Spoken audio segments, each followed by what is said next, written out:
Jaribon Phamon Lekai Khunja Mayamna Sinlangduna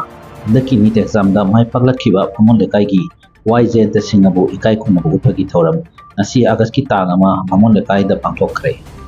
Thoram asida Rajeshapur GP gi AP President amasung Alakandi Block kisu Block President Obiribi Bharati Singha Jaribon Apunba Mera Pai Look ki President Bimola Sharma Social Activist Prosenjit Singha Ward Member Hamjit Singha amasung Cheke Memorial School gi PO Singha yauna thoram ase pangthokhi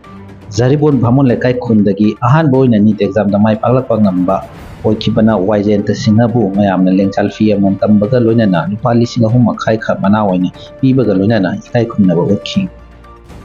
NEET exam da changmaga guntareta mark phangduna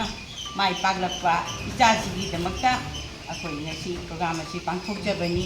mahakpu akoi mayamna ikai khunajaba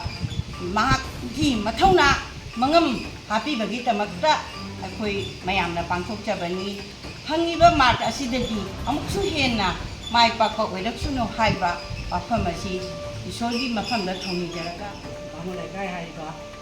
ekoi pikhaba ya sida sa sanasi mayam mamangda mai pakpa korakana si exam da mana mai pakna laibase ekoi tunda laiba naharon sinasu angan sibu matau tamjaraga